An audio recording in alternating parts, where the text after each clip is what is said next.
Assalamualaikum warahmatullahi wabarakatuh. Perkenalkan, nama saya Malia Fariska Dewi dari kelas 11 MIPA 3. Di sini saya akan menjelaskan mekanisme penghantar impuls saraf. Jadi, tahapan penghantar impuls itu ada 4, yaitu polarisasi, depolarisasi, repolarisasi, dan hiperpolarisasi. Yang pertama ada polarisasi.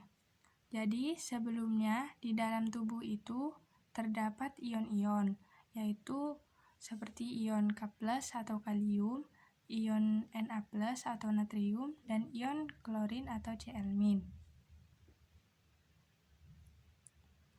Ion-ion tersebut itu tersebar di sitoplasma dan cairan ekstraseluler secara tidak merata, termasuk di sel saraf, sehingga menyebabkan perbedaan muatan atau voltase di bagian dalam dan bagian luar membran sel yang disebut sebagai potensial membran.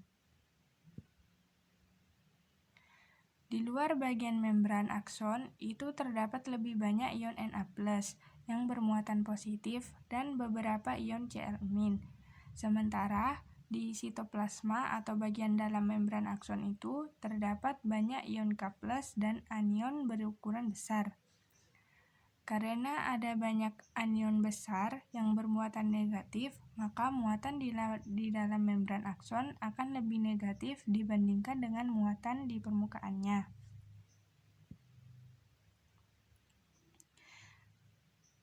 Karena itu, pada saat neuron berada pada tahap polarisasi, maka potensial membrannya itu bernilai sekitar -60 sampai -80 mV. Nilai ini merupakan nilai potensial istirahat. Di sepanjang membran akson terdapat banyak protein kanal K+ yang memfasilitasi keluar masuknya ion Na+ dan K+, sehingga dapat menyebabkan perubahan komposisi ion di dalam dan di luar membran sel. Ketika komposisi ion berubah, maka besarnya potensial membran juga bisa berubah. Ketika potensial meningkat dari tahap polarisasinya, maka akan terjadi depolarisasi. Depolarisasi ini terjadi karena stimulus yang menyebabkan permeabilitas membran akson terhadap ion Na+ meningkat, sebab protein kanal Na+-nya terbuka.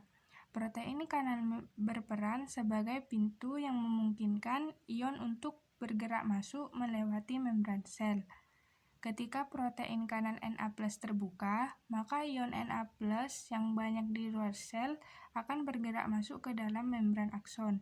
Akan tetapi, pada tahapan ini, protein kanal K+ itu tetap tertutup, sehingga ion K+ tetap ada di dalam sel.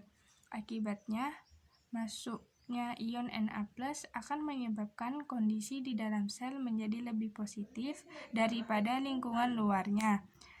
Ketika stimulus cukup kuat untuk menyebabkan depolarisasi sampai ambang batas minimum, terbentuknya potensial aksi yaitu sebesar -55 mV. Maka potensial aksi atau impuls dapat terbentuk, sehingga ion Na+ akan terus bergerak masuk ke dalam hingga tahap depolarisasi, mencapai titik maksimumnya. Pada kondisi ini, potensial membran akson akan terus meningkat hingga bernilai positif. Setelah mencapai titik maksimum, maka potensial membran harus dikembalikan ke kondisi istirahat, sehingga terjadi tahapan repolarisasi. Repolarisasi ini terjadi ketika kanal ion Na+ menutup, sehingga ion Na+ tidak lagi bergerak masuk ke dalam sel.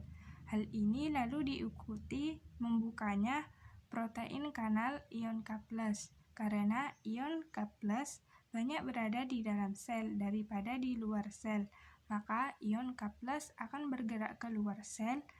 Kondisi ini menyebabkan menurunnya potensial membran. Potensial membran sel saraf menjadi lebih negatif, untuk kemudian terjadi tahap hiperpolarisasi.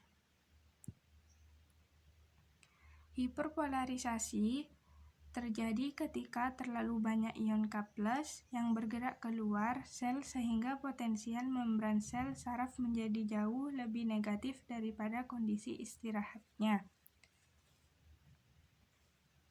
Tapi hiperpolarisasi ini tidak berlangsung lama karena protein kanal ion K+ nantinya akan menutup sehingga ion K+ tidak lagi keluar sel. Kemudian, pompa ion Na+ dan K+ akan bekerja untuk memompa K+ kembali ke dalam sel dan Na+ keluar sel saraf untuk mengembalikan potensial membran sel saraf ke tahap polarisasi atau istirahat. Jadi, kesimpulannya adalah impuls itu dapat dihantarkan di sepanjang membran akson secara elektrokimia karena adanya perubahan potensial membran akson yang menyebabkan terjadinya potensial aksi.